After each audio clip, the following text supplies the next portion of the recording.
Olá, olá a todos lá em casa, boa noite. Sejam bem-vindos a mais um programa do Secretariado Pastoral da Família, a conversa às quintas, ou às quintas em família e conversar.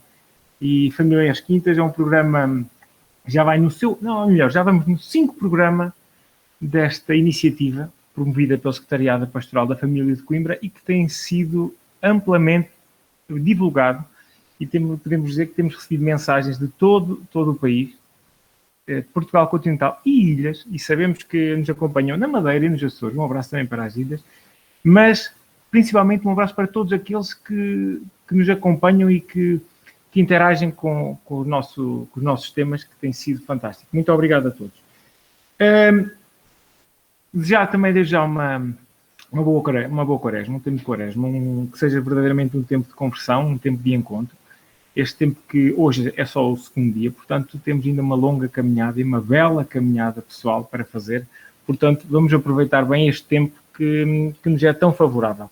E também neste tempo de pandemia, em que estamos tão fechados, se me permitem dizer isto, aproveitar este isolamento também para pensar um pouco no pós-pandemia. Hoje, então, mais um programa em família às quintas, um programa à conversa. Então, hoje com um tema bastante interessante, um desafiante mesmo. Podemos explicar um bocadinho para quem é a primeira vez que nos está a acompanhar. Nós lançámos vários temas à Diocese de Coimbra, para numerarem os que achavam mais interessantes de se falar, e então estamos, programa a programa, a debater e a falar com convidados que têm dado um contributo extraordinário. Hoje, violência na família, um tema bastante forte, mas também bastante atual, e que vamos, com toda a certeza, será bastante interessante a forma como hoje vamos trabalhar este tema. Então, porque não estão todos para me ouvir falar, vou já chamar aqui a Natália Cardoso, e que ela vai entrar aqui em direto. E, entretanto, a Natália. Olá, Natália. Olá, boa noite a todos. Boa noite. Isto como é um programa parece quase televisão, começa com a apresentação. E veja lá se eu estou a dizer tudo bem, porque posso dizer algo mais. Natália Cardoso, licenciada em Direito pela Universidade de Coimbra e licenciada em Teatro e Educação pela Escola Superior de Educação de Coimbra. Foi voluntária no Gabinete de Apoio à Vítima de Coimbra desde 94 até 97. Em 97 iniciou funções como gestora do Gabinete de Apoio à Vítima de Coimbra, sendo responsável pela gestão dos recursos materiais e humanos, atendimentos a vítimas de crime, supervisão do trabalho e dos colaboradores voluntários e estagiários, orientação de estágios, contactos de comunicação social, hoje não é comunicação social, não é como se fosse, e a representação oficial da instituição. É também formadora de voluntários e outros técnicos formandos em formação externa da APAV, bem como recebe constante formação contínua por parte da APAV e de outras entidades. Em 2011 e 2015 foi gestora do projeto Unissex, Prevenção de Violência Sexual no Ensino Superior. Desde 2000 tem vindo a participar em vários projetos na área do teatro e foi professora de expressão dramática entre 2007 e 2011. Tudo correto? Sim, tudo certinho. Seja bem-vinda, Natália, ao nosso programa. Antes de mais, quero agradecer também o convite para estar aqui presente ao Padre Nuno, a si, Hugo, e também à Marisol, que foi a interlocutora comigo, também é companheira de outras andanças, também no âmbito da violência, e é com muito prazer que estou aqui e tentarei dar o meu contributo enquanto gestora do Gabinete de Apoio à Vítima de Coimbra, da Associação Portuguesa de Apoio à Vítima, aqui em Coimbra. Tentarei dar o meu melhor e partilhar aquilo que conheço. Com toda a certeza. Natália, sabe, quando nós falamos em violência,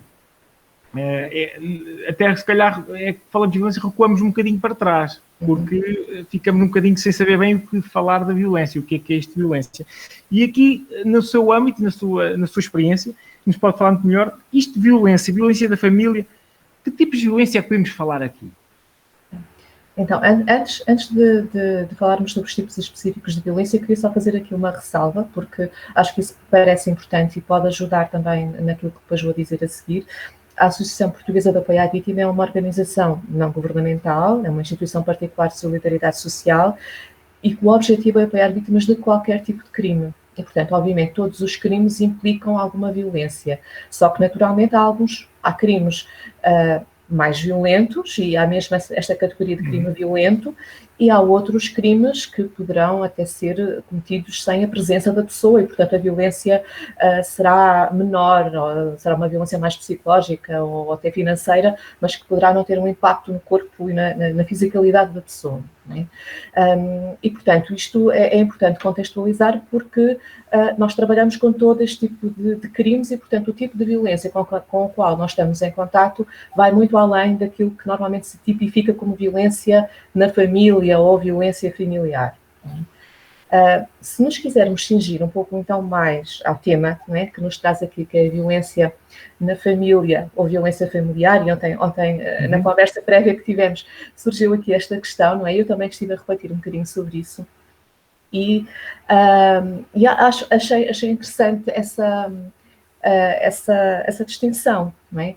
E nos próprios estatutos da APAV, nós somos uma instituição cujo objetivo é prestar apoio às vítimas de crime, seus familiares e amigos. Né? Então, todos nós, enquanto potenciais vítimas de crime, né, se eu for vítima de crime, o crime não me vai impactar só a mim, enquanto indivíduo, mas vai impactar toda a família, toda a minha família que está à minha volta, e que, de certa maneira, se for empática, se for comigo, vai também sofrer o impacto do crime que eu sofri individualmente. Não é? Então, nesse sentido, nós estamos a falar um bocadinho mais dessa violência que pode acontecer na família, não é? Ou seja, é uma violência que pode acontecer a um indivíduo, mas que vai impactar naturalmente todos os elementos da família, os seus amigos também. Não é? É chamados danos colaterais, se calhar, não é? Não percebi? Há muitas vezes os danos colaterais. Porque... Exatamente. Pronto. E um exemplo muito claro deste tipo de acompanhamento que nós podemos fazer com as famílias, não é? Ou seja, quem foi vítima foi um indivíduo, mas depois a família vai ser impactada. O exemplo mais claro, se calhar para dar, tem a ver com as situações de homicídio, não é? Porque, infelizmente, a vítima de homicídio, se o homicídio foi concretizado, faleceu e, portanto, desapareceu a vítima. Não é?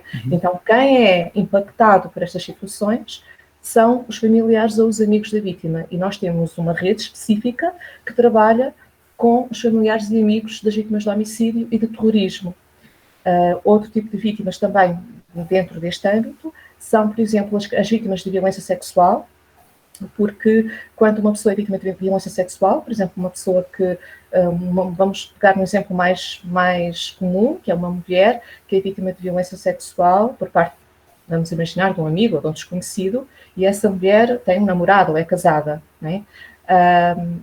Isso vai impactar a relação, não é? E, portanto, ou vai impactar, mesmo que não seja casada, vai impactar com a sua família ou com os seus amigos. E, portanto, muitas vezes, além da própria vítima, todo este conjunto de pessoas pode necessitar de ajuda, e nós estamos aqui também para prestar ajuda a estas pessoas.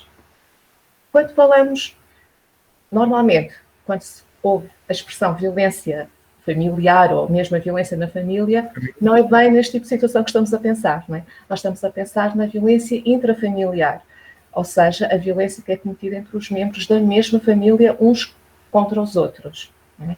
Costuma-se ter muito violência dentro da casa, não é? Costuma-se ter muito violência dentro de casa. A tal violência dentro de um espaço mais restrito, não é só a violência doméstica, não é? Portanto, há aqui outras questões que ultrapassam, depois há aqui estes conceitos todos, a violência doméstica, a violência conjugal, a violência contra as mulheres, a violência familiar, e, portanto, há aqui um conjunto de conceitos que, de certa maneira, estão entrelaçados, mas se pensarmos só naquilo que nos traz aqui, que é a violência familiar, nós vamos encontrar a violência conjugal, em que as vítimas podem ser homens ou mulheres, né, dependendo de quem é a vítima e de quem é o agressor. A violência contra as pessoas idosas, que é um fenómeno muito preocupante e que está a aumentar. A violência contra as crianças, contra os ascendentes e contra os descendentes, né, contra as crianças, que podem ser vítimas por parte dos seus cuidadores. E também a violência contra pessoas com deficiências, que também, apesar de serem adultos, ou já poderem ser adultos, têm particularidades que poderão criar uma vulnerabilidade, e, portanto, que também no âmbito da família poderão suceder. Portanto, estas são, e além disso, haverá outras violências cometidas por outros familiares, não é? Já tivemos, por exemplo, situações de um sogro que agride uma nora, não é? Portanto, também é uma violência que existe porque existe esta relação específica familiar. Não é?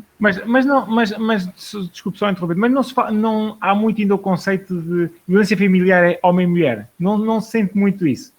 Lá está, porque se pensa na violência, porque quando se fala em violência familiar, faz-se assim um link direto para a violência doméstica, e a violência doméstica de facto tem essa conotação mais de a vítima mulher e o homem agressor.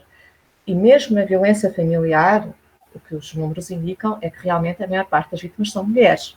Portanto, historicamente, culturalmente, e por todas as razões conhecidas, as mulheres têm vindo a ser as principais vítimas neste contexto de violência na família. No entanto, isso não significa que não existam homens, e nós temos vindo a verificar também um crescimento de denúncias de homens vítimas de violência neste contexto familiar, e em particular no que diz respeito a homens idosos, okay? Porque os homens idosos têm aqui uma maior vulnerabilidade. Isso também já está estudado. O que é que acontece? Pronto, se eu estiver a meter por campos que... Não. Algo que eu não sabia. Pronto, mas muitas vezes com as situações das pessoas idosas, com homens idosos que são vítimas, o que é que já está... Foi feito um estudo há uns anos atrás em que se verificou o seguinte. Normalmente há uma diferença etária no casal. Não é? Normalmente, tradicionalmente, não acontece hoje em dia, mas as pessoas que casaram há 40, 50 anos, 60 anos atrás ou mais, normalmente havia uma diferença etária, em que a mulher era mais jovem e o homem mais velho. E muitas vezes estas mulheres foram vítimas de violência durante toda a vida. Chega a determinado período em que o homem envelhece e adoece e fica dependente desta mulher que foi vítima.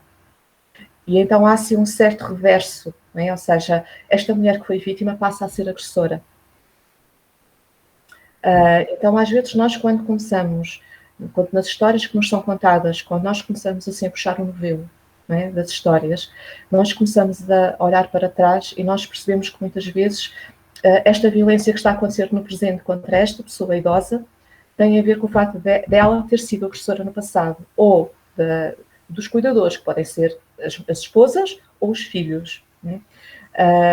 Então, isto é algo que não acontece sempre, não é sempre assim, não é óbvio, mas há muitas situações de homens idosos que são vítimas também por estas razões, não é? Porque eles foram agressores no passado, estão agora numa situação de maior vulnerabilidade e acabam por depois também ter esta consequência na sua velhice.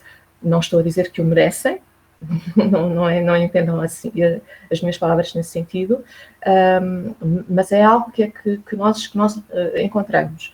E obviamente esta pessoa, independentemente de ter sido um agressor no passado, tem que ser retirada, tem que ser protegida e tem que ser apoiada, não deve permanecer num contexto em que está agora a ser vítima. Sim. Eu uma vez, há algum tempo, ouvi já não me lembro em que canal, que era, num passado não muito longínquo, o homem, e se me permite falar assim, o homem mostrava-se em casa mostrava uma forma de violência, era a sua maneira de ser, mas também para mostrar um bocadinho que mandava ali, ou seja, que ali tinha que ser tudo à sua volta. E este tempo de mudança, em que as mulheres também que são muito mais ativas e proativas e estão nos lugares que se calhar uns tempos atrás não estavam, e esta mudança o homem não aceitou muito bem. Então, a parte da violência, existe muita parte de violência psicológica. E as famílias sofrem muito por isso. E sente-se isso hoje em dia? Sim, sente-se bastante essas diferenças que têm a ver também com o facto da mulher ter alcançado um espaço, não é? Um espaço público e privado e novas áreas que há 40, 50 anos não eram permitidas. Isso naturalmente poderá ter criado aqui alguns desequilíbrios em algumas famílias que não aceitam isto. Não é? Famílias, ou melhor, homens que não aceitam este espaço da mulher e que não reconhecem uma igualdade de direitos, isso irá provocar naturalmente alguns desequilíbrios. O que também nós verificamos é que muitas das mulheres aceitam, pelo menos numa fase inicial da sua vida, aceitam esse desequilíbrio, ou seja, elas próprias também não se reconhecem como iguais, né? E vão-se construindo ao longo do tempo. E, portanto, muitas vezes esse processo de descoberta da mulher, esse alcançar do espaço da mulher, não estava presente no início da relação, acontece a meio da relação ou até no fim, né? Já numa idade muito avançada. E isso depois gera muita incompreensão. Né? Eu recordo-me de uma senhora que nos contactou e ela divorciou-se com 80 anos. Né? E, portanto, naturalmente, imaginem o impacto que é social, cultural, emocional também para a própria família, os filhos desta senhora, né? Os próprios filhos não queriam este divórcio, né? Porque não conseguiam perceber porque é que a mãe, que tolerou uma série de violências até aos 80 anos e chega aos 80 anos e quer sair, não é? Mas esta senhora, aos 80 anos, teve este insight, não é? Teve esta percepção de si própria e percebeu que queria viver o tempo que lhe restava livre de um jogo de violência e que ainda se conseguia ver como uma pessoa a alcançar felicidade e a reconhecer-se como um ser autónomo e com capacidades, independentemente da idade, não é? E, portanto, agora, obviamente, como nós somos seres em construção, não é? E que mudamos a cada momento, a cada hora nós estamos a mudar, não é? Estamos a ter outros pensamentos e outras formas de estar e se calhar nesta interação com os outros também a modificar os nossos comportamentos. Nós não podemos ver as relações também como estanques, não é? Ao longo dos anos as pessoas vão alterando a sua forma também de estar na relação, de estar nas famílias. E para algumas pessoas que são muito rígidas, não é? De facto, isto vai gerar essas violências, sejam psicológicas, sejam físicas. E não acontece muito, porque a parte da violência física é visível e é muito fácil de detectar, não é? Penso eu. Facilmente se verifica quando existe a violência física, nem que seja de fora, é muito mais fácil verificar.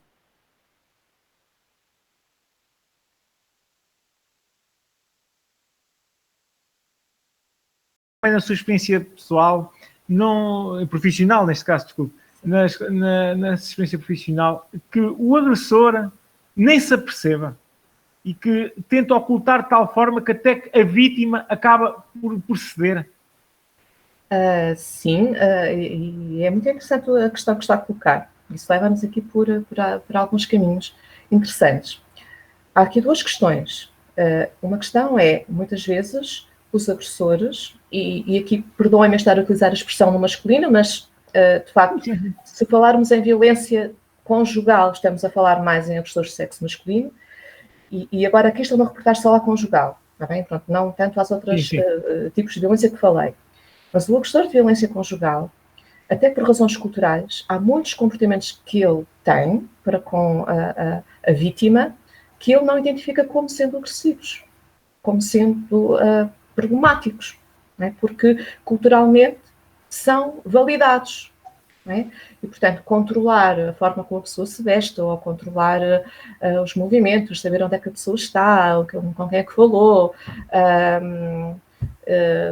humilhar, até a humilhação é normalizada em muitos contextos, não é? Humilhar porque a comida não estava boa, porque não gosta daquele jantar, não é? Porque alguma coisa não está no seu lugar específico, não é? Muitas senhoras que nos reportam é isto, a violência surge porque este objeto está aqui, ele implica, mas se no dia seguinte ela mudar o objeto para o sítio que ele quer, ele implica na mesma que está num outro lugar, não é? E, portanto, este tipo de situação, este tipo de violência, às vezes os próprios agressores poderão não se aperceber que estão a ser agressores, porque culturalmente estes comportamentos são validados e, portanto, se são validados, eles não se apercebem. Por outro lado, muitas vezes a própria vítima também tem dificuldades em se aperceber que está a ser vítima, pelas mesmas razões socioculturais. E há um tipo de violência que o Hugo abordou de uma forma ligeira, agora nesta pergunta que me fez, em que é um tipo de violência que tem um nome em inglês, que chama-se gaslighting, que tem a ver com o filme do Hitchcock, que se chamava Gaslighting, portanto, é um tipo de violência que era exercido, que foi demonstrado nesse filme, e a partir daí a literatura passou a chamar este tipo de violência o nome do filme. E o gaslighting é o agressor ou a agressora cria uma manipulação de tal forma que a vítima acredita que está louca e que aquela violência não aconteceu, que nunca aconteceu. Portanto, ela é capaz de estar com marcas físicas até da violência, e a manipulação é tanta que eles inculcam que aquela que não aconteceu violência nenhuma, foi ela que caiu das escadas, e a pessoa acredita mesmo que caiu das escadas e que não aconteceu a violência. Não é? Portanto, há violência psicológica que pode levar a situações muito graves e até mesmo a suicídio, não é? Porque depois o que acontece mentalmente pode realmente deixar um impacto neurológico, e há estudos também que falam sobre isso, sobre o impacto neurológico que a violência, não só a violência física, mas também a violência psicológica deixa, o que também justifica depois alguns comportamentos da própria vítima, não é? Exatamente. A invisibilidade das coisas torna sempre tudo muito mais complicado, até de quem dá o apoio, que é o vosso caso. Mas também falando um bocadinho neste tempo de isolamento social, que é o que toda a gente nos pede, na APAV não sentem que, e agora também um bocadinho da vossa experiência, como é que as vítimas será que não estão mais expostas à violência?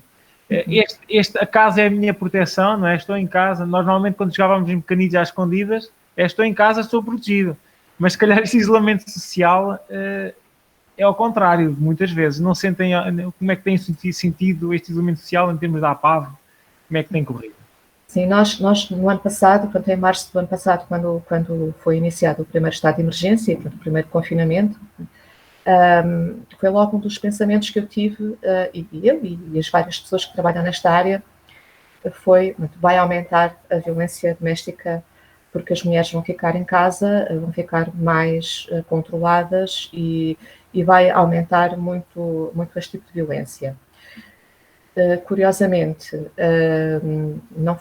em termos de dados estatísticos, nós não temos essa resposta. Não é?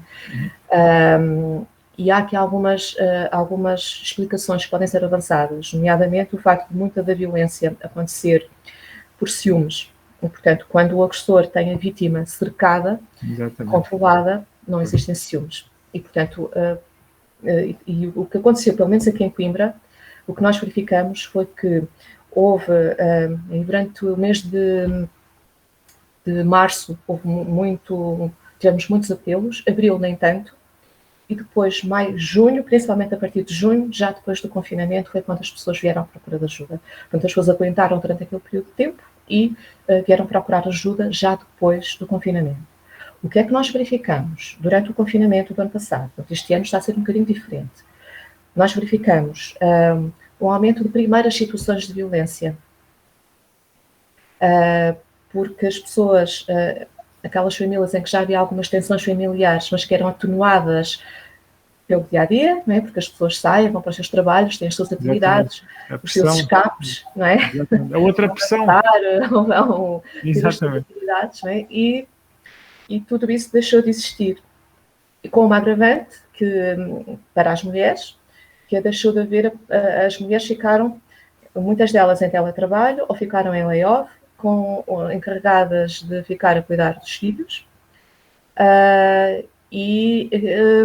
não existe partilha de tarefas domésticas na maior parte dos lares portugueses, não é? Portanto, as mulheres ficaram com sobrecarga, muitas vezes com o encargo de cuidar dos filhos, de cuidar da casa e ainda estar em teletrabalho. Não é?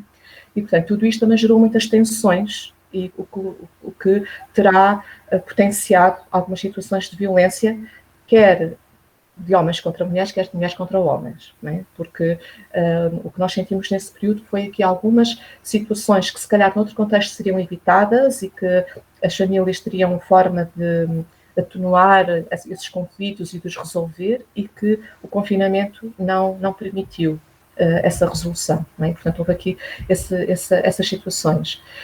E fora do contexto familiar, porque é algo curioso e que tem a ver com este aumento das tensões, nós também verificamos durante esse período um aumento da conflitualidade entre vizinhos, não é? Porque as pessoas estavam mais tempo em casa e, portanto, qualquer barulho, qualquer coisa que acontecia, seja no apartamento, seja no terreno ao lado, potenciou aquelas rivalidades que já existem em algumas situações de vizinhança, não é? Portanto, tudo o que tem a ver com esta proximidade durante muito tempo no mesmo espaço físico, né, potenciou aqui a existência de violência.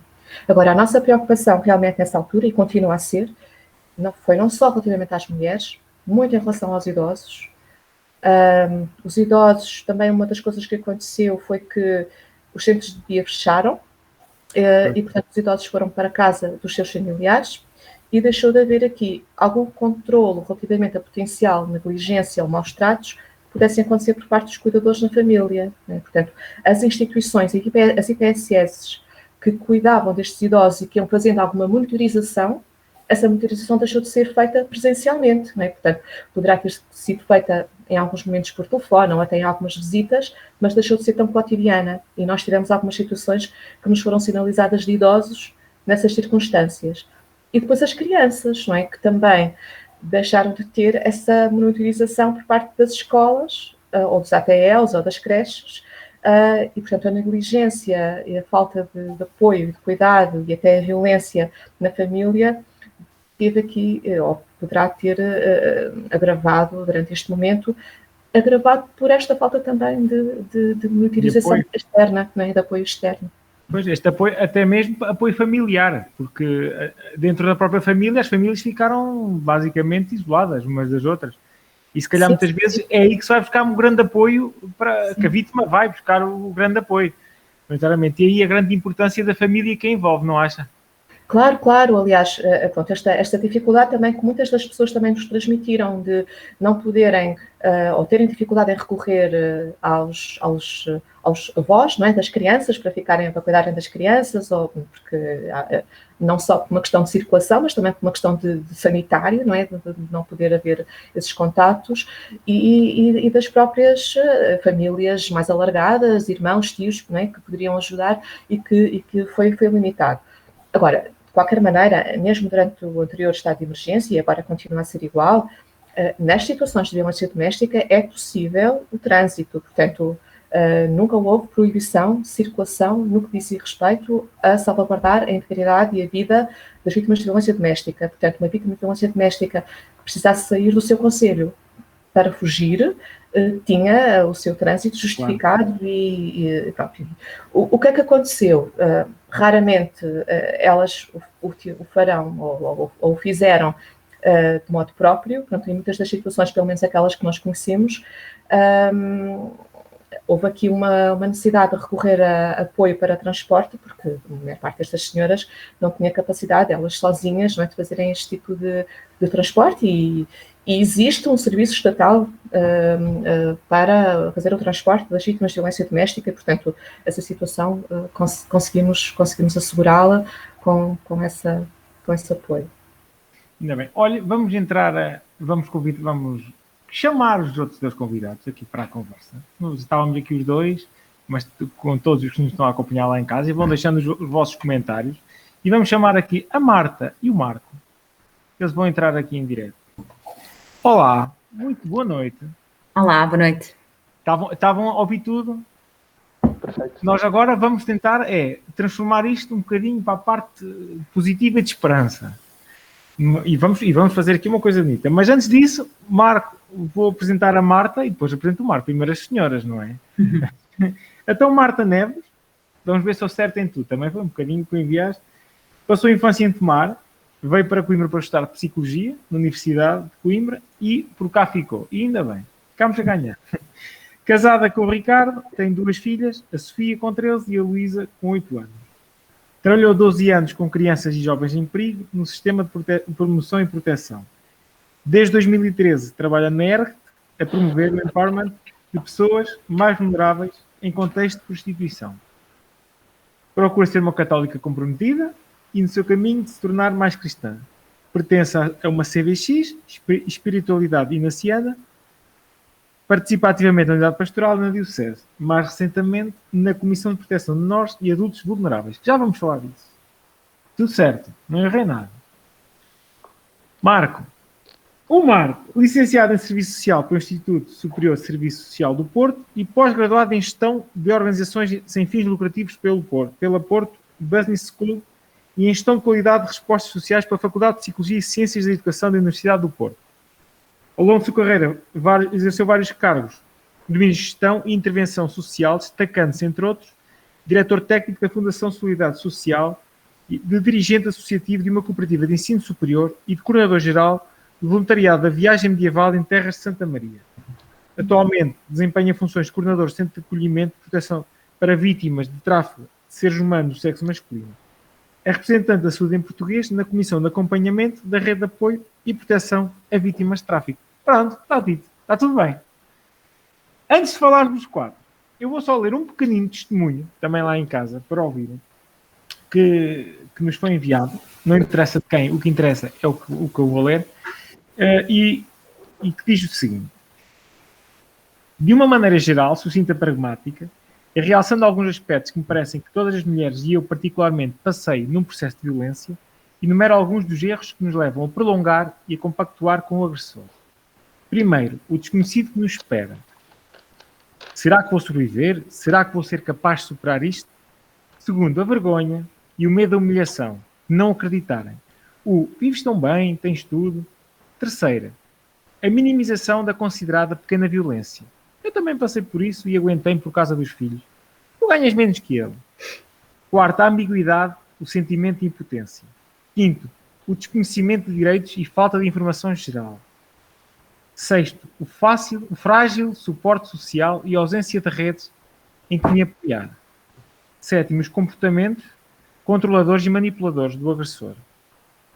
Estas são razões muito fortes para que uma mulher se sinta que tem que permanecer na relação, não vislumbrando outra alternativa e silenciando, muitas das vezes por muito tempo, a violência. Apelo a todas as mulheres, independentemente da idade, estado civil, que se sintam aprisionadas pela vergonha, pelas manipulações, que peçam ajuda o mais cedo possível. Falem a um amigo, a um familiar, à polícia, a um profissional de saúde, alguém que confiem sem receio. E mesmo muitas vezes sintamos que nada é feito, mas a falta da denúncia do agressor é colaborar com ele. Um testemunho de muito o que acabámos de falar, Natália. Então, agora, passando aqui à segunda parte do programa, Marta e Marta, e também muito do que nós falámos, e esta questão da esperança, da nova esperança, e felizmente, Marta, começando por ti, a nossa Diocese, e pegando no que tu há bocado que eu apresentei de que estás agora integrada, a nossa Diocese de Coimbra procura que o tema que estamos a abordar hoje seja um tema presente na nossa Diocese, através desta comissão que fazes parte. Poderias um bocadinho apresentar a comissão, que é algo novo? Sim, foi um apelo do Papa Francisco a todas as dioceses do mundo para que tenham comissões que ajudem a prevenir o abuso sexual de crianças e adultos vulneráveis, de menores. Portanto, eu gosto mais da palavra criança, porque menor parece que está a menorizar a criança. Coimbra não foi exceção, esta comissão foi criada. Tem 3 objetivos fundamentais. Por um lado, promover boas práticas, ou seja, nós queremos minimizar os riscos e queremos, de alguma forma, que as pessoas tenham formação e consciência e sensibilidade. Por isso, segundo objetivo, prevenção e formação de agentes pastorais. Estamos neste momento a preparar um plano de prevenção e de formação. Depois, ainda, um terceiro objetivo tem a ver com o saber acolher e saber tratar de forma adequada todas as situações de suspeita e de denúncia que surjam. O Papa Francisco há anos que vem a dizer que não se pode varrer para debaixo do tapete, é preciso trabalhar e saber acolher e saber dar aqui a resposta. Se me permites, muitas vezes, eu sendo católico e fazendo parte desta nossa igreja, e sendo, penso eu, um membro ativo, fico muito feliz quando se fala dessas coisas sem qualquer tipo de problema. Porque sinto, e não sei se partilhas da minha opinião, que às vezes até, em vez de irmos ao encontro, parece que por vezes calma, vou-me recuar aqui um bocadinho, que há quem perceba disto. E eu fico muito feliz quando há estas iniciativas, e neste caso esta comissão. Se pensassem assim, diz-me assim, Marta, diz-me aí 4 coisas que daqui a uns tempos gostavas que esta comissão tivesse conseguido fazer. Conseguirias enumerar? Claro. Primeiro de tudo, só dizer que já fizemos coisas, isso é importante. Já temos uma base a partir da qual vamos trabalhar, que não é fácil, tem a ver com alguma compilação de materiais, de estudos, pronto, e isso aí já temos. A partir daqui, nós vamos formar formadores, que daqui a 4 anos, por exemplo, eu gostava que não houvesse nenhum catequista que não tivesse tido conhecimento e que não tivesse assinado a declaração de que teve conhecimento, / formação, sobre esta questão. Não sei se... Desculpas, eu perdi um bocadinho. Sim, perdeste um bocadinho, eu depois parei. Estava a dizer que, para mim, a parte principal é a da prevenção e a da formação, porque a partir daí eu espero que deixe de haver deixe de haver situações de abuso. Basicamente é assim o grande objetivo. Natália, voltando a si, o que é que acha desta perspectiva da Igreja a nível social, desculpe o termo, intrometer nesta questão não só da vítima, mas principalmente de mostrar um caminho, mostrar uma nova esperança? O que é que acha da Igreja entrar neste processo todo? Eu acho ótimo. Estava a ouvir a Marta e quero dar os parabéns pela iniciativa, eu não conhecia, e acho que faz muito sentido, e é importante que a Igreja tem um papel importante na comunidade e, portanto, tem contato com muitas destas pessoas que são vítimas e, obviamente, poderá haver também pessoas que são agressores, não é? Dentro da Igreja e, portanto, e nesse sentido é importante essa formação que a Marta estava a falar. E eu também sou absolutamente partidária da prevenção e da educação. Eu sou partidária de quanto mais nós informarmos, educarmos e trabalharmos competências relacionais e darmos conhecimento a quem está no terreno, conseguiremos, não vamos evitar que todas as situações aconteçam, mas iremos com certeza, se calhar, evitar muitas delas, não é? E aproveito nós temos um projeto, a APAP tem um projeto específico que trabalha com crianças e jovens vítimas de crimes sexuais, e se em algum momento sentirem necessidade de haver alguma partida connosco, nós também vamos dar formação. Temos preparado para o próximo ano formações para crianças e jovens sobre esta temática, para a prevenção dos abusos sexuais. Portanto, e está aberta a toda a comunidade. Portanto, se no âmbito do vosso trabalho sentirem que há aqui que faz sentido algum contato connosco, estamos disponíveis para colaborar. É bom. Este programa também é para isto mesmo. Começarmos a conhecer umas realidades uns dos outros e assim criar estas pontes, estas sinergias tão importantes. Marta, mulher de fé, já há pouco falei, que se entrega a muitas causas sociais e de difícil, se me permite, de difícil acompanhamento. De que forma é que esta fé ajuda, pedindo que nos dê um pouco o seu testemunho? Sim. Só responder aqui à Natália. O nosso trabalho da Comissão é indicar orientação, mas nós depois vamos envolver a comunidade toda, a APAV, a CPCJ, várias entidades que já estão no terreno, que já fazem isto. Nós queremos é que cheguem a esta população mais específica que não está a ser apanhada em lado nenhum, nomeadamente os catequistas, entre outros. Pronto. E obrigada pela disponibilidade. Em relação à questão que me colocas, enquanto cristã, não é? Exatamente. Eu queria aqui só fazer 2 pontos prévios, para depois se entender melhor o que eu vou dizer, ok? Pronto, um primeiro ponto prévio tem a ver com a raiva. A raiva é uma emoção natural que pode ter diferentes tipos de expressão, ok? Isto é assim mesmo básico. A raiva pode ser expressa com um comportamento que é construtivo. Por exemplo, uma pessoa quer estudar e põe raiva no estudo e torna-se persistente, competitivo e não larga enquanto não conseguir. Isto é um comportamento adequado face à raiva, em que a pessoa, pronto, leva a uma construção.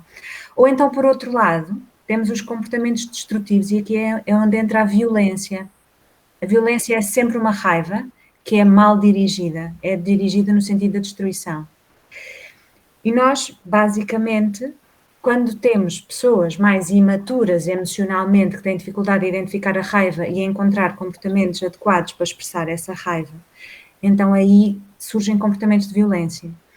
Numa fase de desenvolvimento ou em situações, ou em pessoas adultas até, mas que os comportamentos violentos são mais ou menos fáceis de trabalhar, digamos assim, isto treina-se. A maturidade emocional treina-se, ou seja, treina-se a empatia, a tolerância à frustração, o adiamento da gratificação, o controlo, a impulsividade através do desenvolvimento do pensamento para mediar a ação, pronto, etc, etc. O que é que acontece? Há aqui uma ressalva que é muito importante, que é, tudo isto se pode treinar, a não ser que já tenha cristalizado e que a pessoa já tenha desenvolvido ao longo dos anos uma perturbação da personalidade. Aí não se treina, aí trata-se, ok? E é aqui um bocadinho esta grande diferença que eu vinha aqui falar, que é a diferença entre o bom senso e uma técnica bem fundamentada. As pessoas às vezes pensam que o bom senso resolve tudo, mas se nós pensarmos que o bom senso tem a ver com a experiência de vida, vem um bocadinho naquele sentido que a Natália estava a dizer, às vezes uma pessoa acha que é perfeitamente normal bater com o cinto numa criança, porque quando era criança levou com o cinto. Pronto. Isso é bom senso para a pessoa, mas não é uma boa prática, ok? E por isso, quando nós falamos de trabalhar com vítimas ou com sobreviventes, eu gosto mais da palavra sobrevivente, porque dá uma perspectiva de pós do trauma. Quando uma pessoa está a ser vítima, está a viver o trauma e está a repetir vivencialmente a situação. Quando se torna sobrevivente, então já está a integrar essa situação na história de vida, já passa à memória, então já não está a viver dia a dia. Gosto mais de falar de sobrevivente porque já consegue integrar esta situação na história de identidade pessoal. Quando nós, sejamos da área do direito, da psicologia, do serviço social, não interessa, trabalhamos com pessoas que passaram por situações de violência, e eu acompanhei quer crianças e acompanho adultos, que são os últimos dos últimos, portanto não vale a pena aqui entrar em pormenores. Quando nós trabalhamos com essas pessoas, nós temos a parte da técnica, e toda a parte da técnica bem fundamentada, quer da terapia familiar, quer da psicoterapia, quer imensas bases que nos ajudam a levar a validar, no fundo, as pessoas, a trabalhar o seu empowerment, eu não gosto desta palavra, mas é a sua capacidade de autonomia, de ultrapassar, de se projetar no futuro, pronto, etc, etc. Agora, a questão, eu, sendo cristã, qual é que é aqui o extra? Tenho aqui 3 pontos. Gostei desta, do extra. Temos um. É um extra, mas não deixa de ter um extra. Então, tenho 3 pontos, um bocadinho como a Santíssima Trindade. Então, por um lado, tenho o Espírito Santo que nos acompanha e nos dá força. Por isso, às vezes, dá-me mais esperança, dá-me mais capacidade de compaixão e de misericórdia. A misericórdia é amar a miséria que há em mim e amar a miséria que há no outro. Isto às vezes assusta um bocadinho as pessoas. Por outro lado, então, temos o Espírito Santo, temos o Pai, não é? O amor de Deus que precede tudo. Nós, antes de amar, somos amados. E é nesta perspectiva que nós podemos amar incondicionalmente. E só numa perspectiva de amor incondicional é que pode haver confiança terapêutica mais profunda, quando o trauma é muito profundo e é muito duro. E ainda o Filho, não é? O Espírito Santo, o Deus Pai e o Deus Filho. É o Cristo que nos salva continuamente, ou seja, não podemos desistir. O pecador, não é? Ou, aliás, o santo é o pecador que não desiste. E nós é a mesma coisa, é com esta perspectiva que estamos continuamente a ser salvos por Cristo, que nós não desistimos. Eu tinha aqui algumas coisas, mas é para dar às outras pessoas, não é para mim, que era, enquanto cristão, o que é que podemos todos fazer? Não sei quando é que queres ouvir isto. Já lá vamos, porque agora vai entrar aqui o Marco está ansioso para falar, que ele já me mandou, estou a brincar, não mandou mensagem nenhuma, mas Marco, e muito do que por causa bem muito do que a Marta estava a dizer, esta questão da violência, dos riscos, o Marco também na sua parte profissional, esta parte dos tipos de violência e na sociedade e que são muito faladas. Depois aparece aqui um marco num estilo de violência que não é muito falada, ou quando é falada aparece na televisão como se fosse uma coisa, isto não é nosso, nem se liga, até se muda de canal. Já agora, Marco, muito bem. Explica lá um bocadinho e seja bem-vindo, mais uma vez. Bem. Boa noite a todos e a todas. Fiquei muito feliz com este convite. E aquilo que eu quero falar, vou puxar um bocadinho a violência para uma outra área, a área do tráfico de pessoas, tráfico de seres humanos, que é um crime que existe em Portugal, e dentro deste crime, o tráfico de pessoas, em Portugal os números dizem que a maior forma onde há mais números é na exploração laboral. Mas eu vou me centrar mais na questão da vítima portuguesa, porque normalmente as pessoas associam o tráfico de pessoas à exploração sexual e a mulheres. Efetivamente, existem mulheres a serem vítimas da exploração sexual. Mas os dados portugueses indicam que a maioria são homens na exploração laboral. E o meu foco é, dentro da exploração laboral, os homens portugueses. Porque nós, em termos de 10 anos, em termos estatísticos, os portugueses representam quase 24% das pessoas que foram exploradas, principalmente a nível laboral. E dentro destes 23%, estamos a falar de cerca de 200 pessoas em 10 anos, 200 portugueses, a serem explorados em Portugal.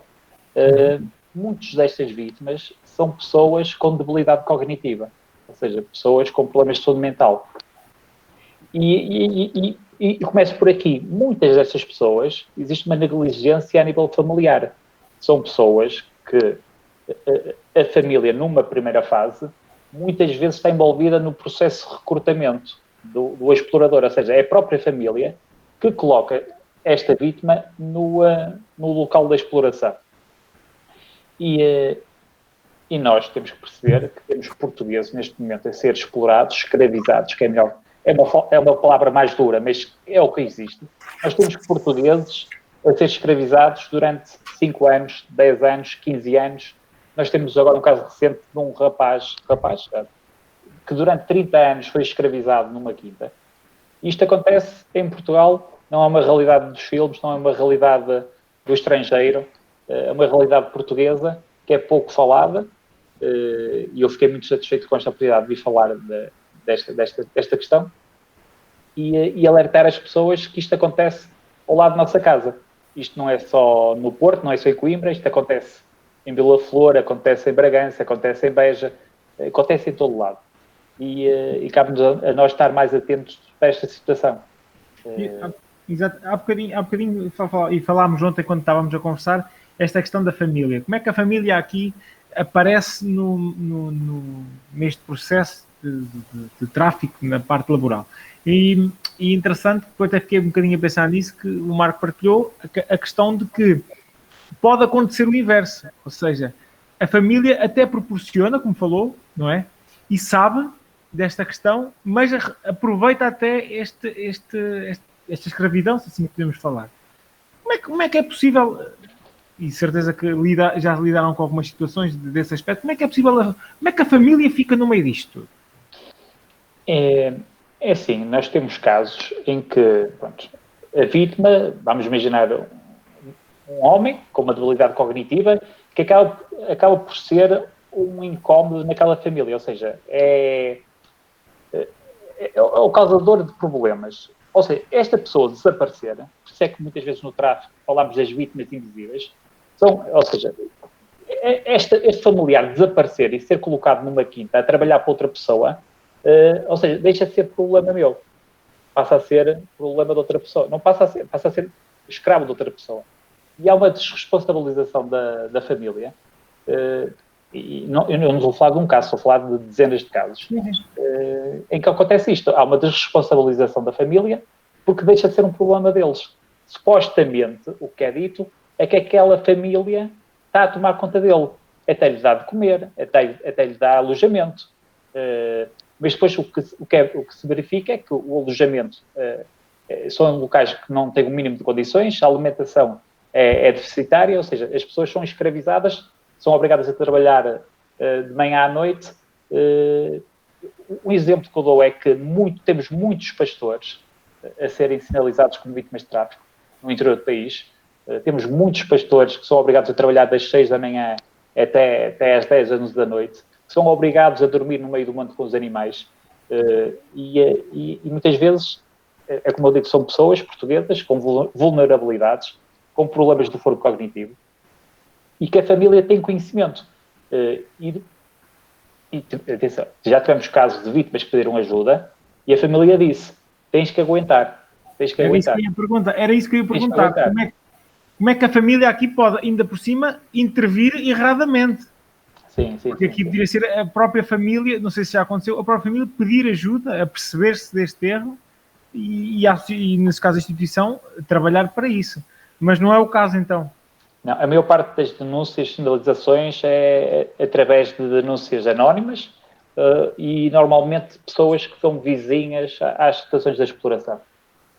Eu estou a centrar-me muito na questão da vítima portuguesa. Normalmente são vizinhos que verificam a situação da exploração e fazem a denúncia. E aqui entra muito também a questão, a parte da pastoral de nós a nível da fé e no nível da igreja, perceber este cuidado do outro, porque ser família muitas vezes não é só família dentro da nossa porta, também é ser família para lá da nossa porta. E Jesus Cristo mostrou-nos isto, e basta lermos as passagens do Evangelho. Jesus Cristo mostra ser família, o que é isto ser família, já falámos disto aqui em outro programa. Marta, só uma coisinha, tu nas vivências que tens, esta questão da igreja, será que ainda já começa a haver alguma mentalidade e a importância que é? Da importância que é, não ouvi o resto. Espera aí, não sei se estão-me a ouvir. Agora sim, da importância que é... A importância que é nós nos apercebermos de ter o cuidado pelo outro, este cuidado pelo outro. É que quando é uma instituição, sabemos que a instituição é para fazer aquilo, aquela instituição é para aquilo. A igreja, o católico, o crente, o que acredita, o que segue os valores do Evangelho, será que já se apercebe esta igreja da importância do cuidado pelo outro, estar atento, e o Papa Francisco diz muito isso. Devemos estar muito atentos e aproveitar se calhar muito esta quaresma para estarmos atentos, porque o dia da manhã está sempre aí. Acho que temos esta percepção. Então, quem estiver atento ao que o Papa Francisco tem vindo a dizer e a escrever, e que já tenha começado a pôr em prática, nomeadamente com a questão de se tornar próximo, então sim, o que é a igreja? A igreja somos nós, a igreja sou eu e tu e todos nós que lutamos e que acreditamos. Agora, em termos institucionais, há muito a fazer. O que é que nós todos como cristãos podemos fazer? Eu quero mesmo falar sobre isto, eu acho que é muito, muito importante. E acho que é uma primeira questão, que é, o que é ser cristão? Ser cristão é seguir o modelo de Cristo. E estamos todos a caminho, mas ainda nenhum de nós é cristão, porque ainda nenhum de nós chegou lá. E o que é que Cristo fazia? Cristo tornava-se próximo. As pessoas não lhe eram nada, mas ele tornava-se próximo. E ele dava acolhimento e ele partilhava, ele comungava com a diversidade. E eu acho que a nossa igreja ainda está a dar passinhos muito pequeninos neste sentido. Segunda questão, que eu acho que é muito importante, que é, eu gosto de frases populares porque são simples e têm muito conhecimento, que é preciso uma aldeia para educar uma criança, certo? Então, nós não deixamos de ser quem somos. Eu sou Marta, independente do contexto onde estou, e eu sou cristã, independentemente do contexto onde estou. Portanto, por toda a minha vida, por todo o lado onde eu estou, eu tenho de ser este rosto de Cristo e tenho de ter esta consciência do tema, por exemplo, da Comissão Nacional de Proteção de Crianças e Jovens em Risco. O tema deste ano, de 2020, foi proteger crianças compete a todos. Se nós tivermos noção que a criança de hoje é o adulto amanhã e que se nós trabalharmos hoje a criança, poderemos ter melhores adultos no futuro E se também se tivermos a noção da circularidade, ou seja, da transgeracionalidade, que se nós não apanharmos as coisas e se nós trabalharmos, elas vão ser repetidas continuadamente. Então, o que é preciso fazer? É importante estar atento, é importante ler os sinais à nossa volta, cruzar tudo com aquilo que aprendemos, que sabemos, que sentimos, que vemos. O Marco, a Natália, podem dar aqui imensos exemplos de pequenos sinais que as pessoas podem estar atentas para perceber que há violência, ou que há maltrato, ou que há negligência, ou maior consciencialização. E sempre que há uma suspeita, por mais pequena que seja, devem-se contactar as instituições que estão responsáveis. Por exemplo, em relação às crianças, existem as entidades com competência na matéria de infância e juventude. Basta falar com a escola, basta falar com um catequista, basta falar no centro de saúde, pronto, não é preciso ir logo correr à polícia, há várias situações que intermeiam. Pode falar diretamente com a CPCJ, se uma pessoa não quer dar a cara, pode fazer uma denúncia anónima. Eu, pessoalmente, já fiz imensas denúncias anónimas, porque não quero que as pessoas percebam que é da instituição onde eu trabalho, não é? Para proteger a instituição, não para me proteger a mim. E devemos sempre sinalizar. É obrigatório sinalizar. Porque nós falamos à boca cheia que só os casos graves é que aparecem nas notícias, mas estamos fartos de ouvir o casal do terceiro esquerdo a bater e não fazemos nada, vemos a criança do primeiro direito a fazer não sei o quê e não fazemos nada, e sabemos do primo e do tio e não fazemos nada. Portanto, completamente. Terceiro, é preciso olhar com atenção à volta. E como família cristã, o que é que eu posso fazer? Para além de denunciar, isto de pecar não é só fazer mal, é também não fazer o bem. E então, o que é que eu posso fazer? Sei lá, se calhar, será que eu tenho condições para adotar uma criança? Ou será que eu tenho condições para ser família de acolhimento para um bebê que nasceu e que durante 2 ou 3 meses está a precisar de uma família para não ir para uma instituição? Ou será que eu posso apoiar uma criança ao fim de semana numa instituição? Ou, se eu não tiver condições para fazer nada disso, eu posso apoiar a instituição. E não é levar os restos que eu já não quero e que não me dá jeito de levar para o lixo, é contactar a instituição, mandar um e-mail e perguntar o que é que vocês precisam, o que é que vos faz falta.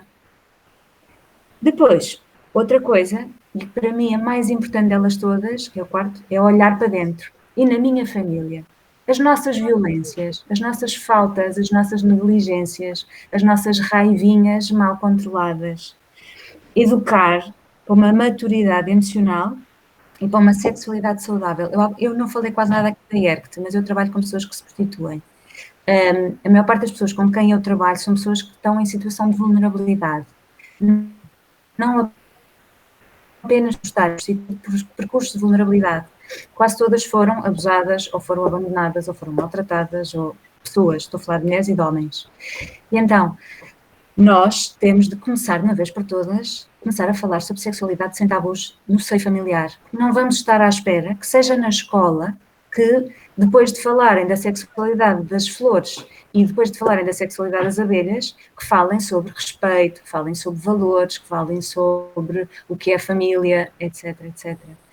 Compete-nos a nós somos a unidade, somos a célula básica e é isso que nós precisamos. No caso de não sermos capazes, eu sou terapeuta familiar e há uma sociedade de terapia familiar com imensas respostas. Existem os CAFAPs, que também não sei se vocês conhecem, que são unidades que dão apoio às comissões, que fazem treino parental, orientação parental. Não há falta de respostas e a maior parte delas gratuitas ou tendencialmente gratuitas. Portanto, se não sabem o que fazer, dá para perguntar. E se precisarem de apoio, dá para pedir. Obrigada. Ótimo, foi muito bom. Marta, espetáculo, obrigado. Porque foi assim dizer que podemos, e isso é muito importante, porque irmos abaixo é fácil. Irmos abaixo, então temos dois, irmos ou fazer abaixo. críticas. É exatamente, críticas, irmos abaixo, isso é fácil. Agora é arranjar, e vamos, e podemos. E Marco, também, pelo que eu vi, também parte da ciência social e parte social, desde o início, não é? Isto está ligado sempre à parte social. Como é que consegue arranjar a positividade no meio disto tudo? Porque se vimos bem, aqui falámos, ainda estávamos a ver a questão de trabalhar com adolescentes, bairros problemáticos, ou seja, parece que é sempre um ambiente pesado, mas não, nisto tudo temos que encontrar a coragem e o ânimo e a esperança do dia melhor a seguir. E eu não me apresentei. O meu pai é carpinteiro, a minha mãe é doméstica, somos 5 irmãos. E eu venho de uma família, se calhar, com poucos recursos, se calhar passamos algumas dificuldades, mas sempre olhei para a vida com muita... Sempre olhei para o lado positivo da vida. Sempre fui uma pessoa muito positiva e sempre empreguei isso na minha atividade.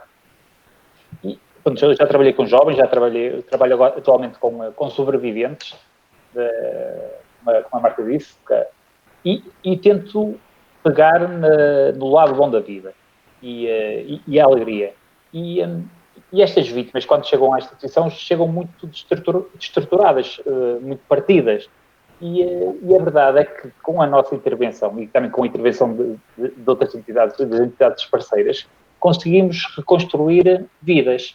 Porque a vida de uma pessoa que foi explorada, que perdeu 5, 10, 15 anos da sua vida, ou seja, é um reinício da sua vida.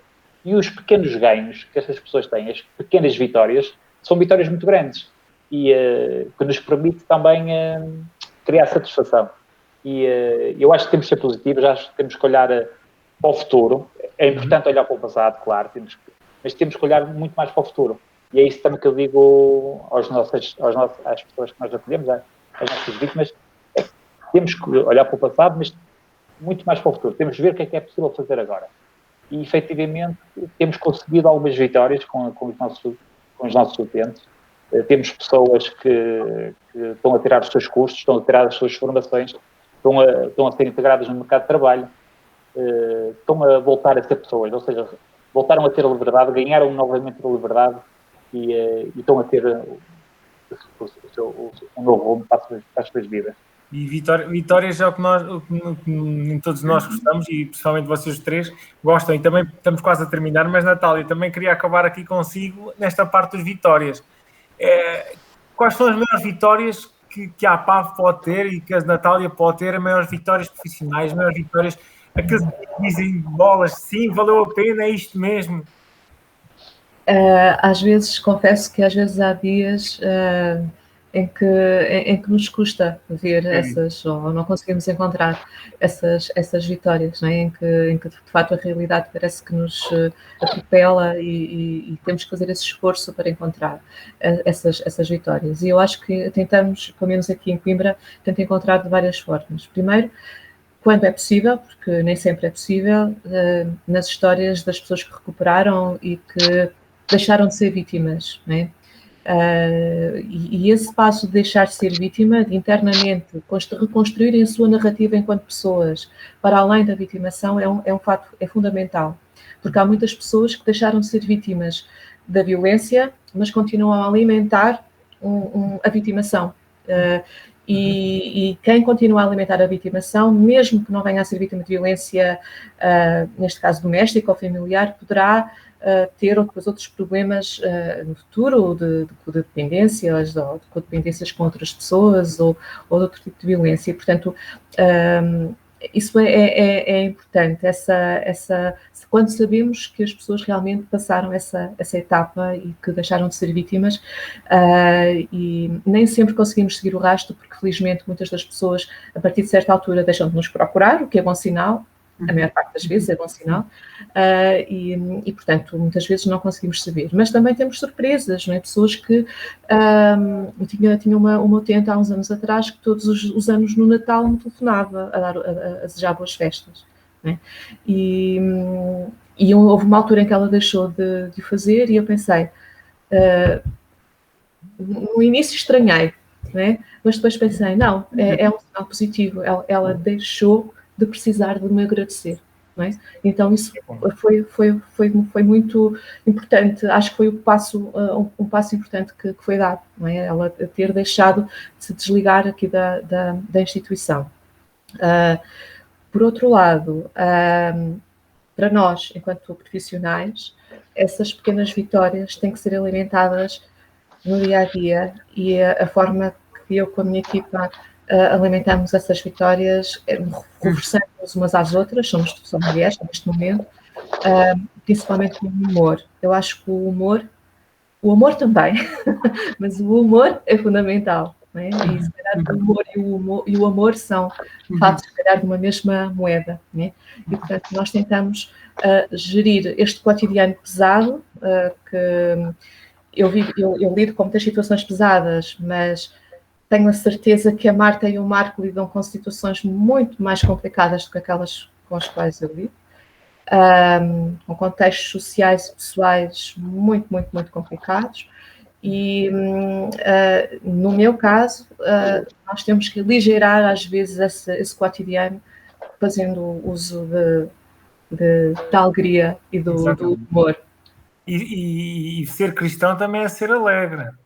Falávamos já cá do Papa, e o Papa disse logo nisso, logo no seu primeiro ano, ser cristão é ser alegre. Alegre também nas dificuldades da vida, saber levar a alegria àquilo que mais precisam.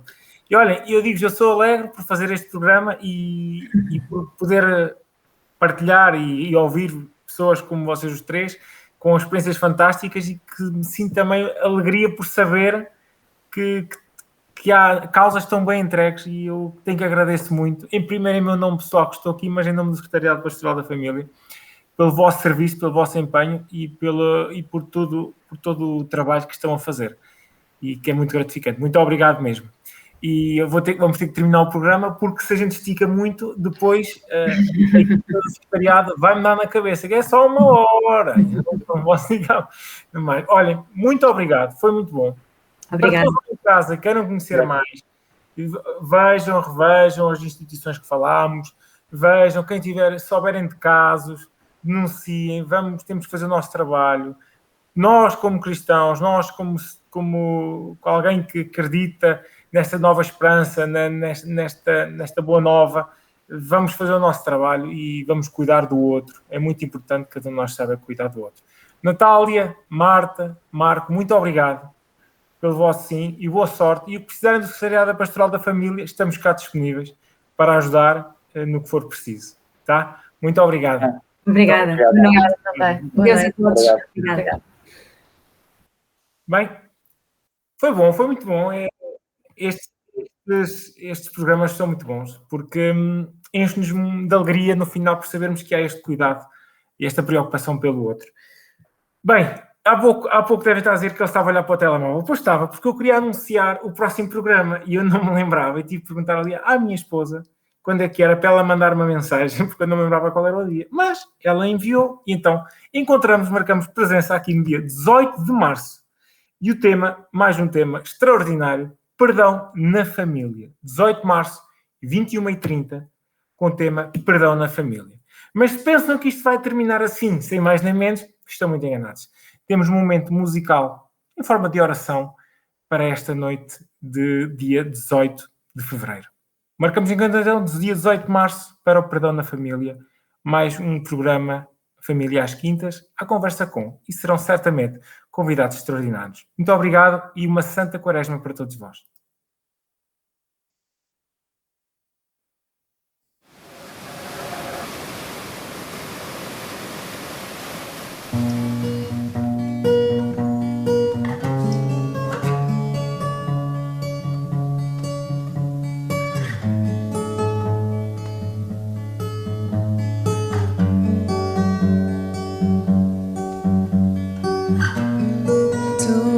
Chamas sobre as águas, onde os meus pés podem falhar.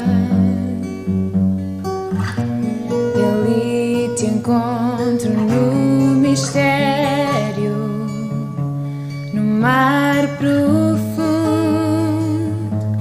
aguento em